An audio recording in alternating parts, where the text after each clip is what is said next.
जोंनि deputy chief बारग'नाय मानव गेदेर खाम्फा बरगयारी बिथांखौ साननैसो सिगांनिफ्रायनो पृथ्वीराज देबमेस होननाय सासे बेक्तिया दिनै गाज्रि रावजों सोंखारिबाय थादों।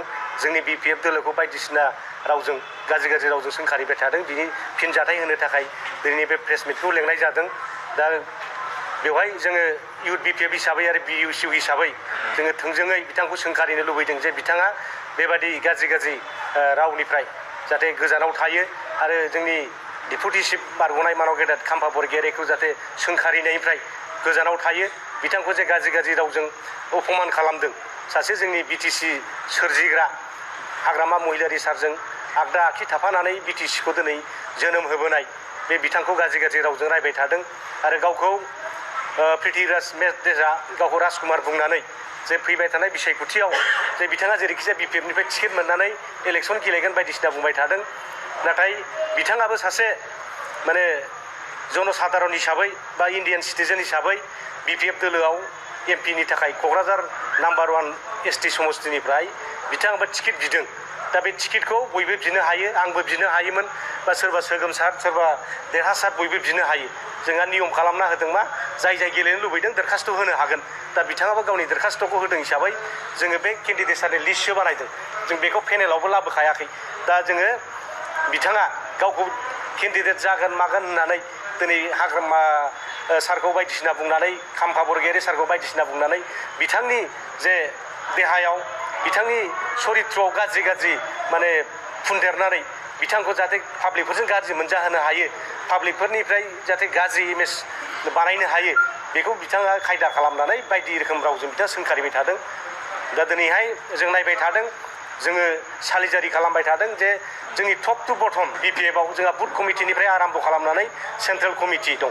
दा बे साफ्रोमबो जोंनि क'क्राझार समस्तिनि वार्कारफोर बा रायजो राजाफोर दिनै रावबो पृथ्वीराज देबनि मुं लायाखै जे बिथांनो टिकेट होयोब्लानो जे BPF दोलोआव माने रावबो भट होआ मा बिदि तृणमूल पर्यायनिफ्राय जों रिपर्ट मोननाय जादों। गतिके बिनि नामानो दिनैनि बे पेनेलिस्टआव फैखाया। दा गतिके बिथाङा मिथिखादों खोमा हयथ' गावनि नामा फैखानाय नंला, लिस्टआव फैखानाय नंला, गाव केन्डिडेट सार मोनखानाय नंला। बिनिखायनो BPF दोलोखौ मोनसे गाज्रि इमेज बानायलांनानै जाहाथे बे दोलोनिफ्राय गाव आनज्रायलांनो हायो, BPF दोलोखौ हाखराव जोख्लायलांनायनि मोनसे परिबेस जाहाथे बे बानायनो हायो, बेखौ नाजाबाय थादों बिथाङा। आं बिथांखौ खावलायगोन बेबादिनिफ्राय जाहाथे गोजानाव थायो। बिथांखौ माबोरै पेनेलिस्टआव लाबोनाय जादों? पेनेल नङा, केन्डिडेट लिस्ट पेनेलिस्टनि खोथा गैया बे। दा बयबो होनो हायो। जोंनि मानव गेदेर BPFनि आफादगिरि हाग्रामा महिलारी सारा बुंदों जे सोर टिकेट बियो दरखास्तखौ होखानांसिगौ आरो बेबादिनो थांनाय कालाइगावआव जानाय 84 CWC सिटिंआव बे दरखास्त गांथामखौ मोननाय जादों। जे गांसेया जाहैबाय जोंनिनो बारग' डिपुटि चिफ खाम्फा बरगयारी, नैथियाव दं आब' प्रमिला रानी ब्रह्म बारग' मन्त्रि आसाम, आरो नैबे पृथ्वीराज देबमेसआबो गावनि दरखास्तखौ होफादों हिसाबै बे माने केन्डिडेट सार एसपायरेन्ट केन्डिडेट हिसाबै बिथांमोननि लिस्टखौ लाबोनाय जादों। दा बिथांनि सरित्रनि सायाव जेरानाखि जों टिकेट होगोन, दा बिनि सायावसो बिनि आखल आखु बिनि सरित्रनि सायाव बिजिरनाय जागोन। दा जोंहा CWC मिटिं दिनै 16 थारिखआव लेंदों बाथौ खेराइ फेमिलि रिजर्टआव।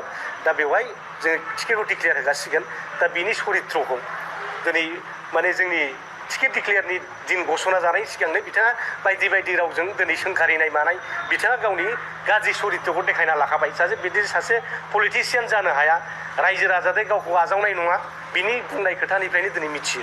गतिके बे जोंनि केन्डिडेट सारनि पेनेल लिस्ट नङा, बे जाय दरखास्त होदों बिनि एलफाबेटिकेल जों सिरियाल नाम्बार होदों। दा बेबादि हिसाबै बिनि नामा 3 नाम्बाराव थाफैदों। दा बे हिसाबैनो दिनै माबाया बे केन्डिडेट सार लिस्टआ ओंखारदों।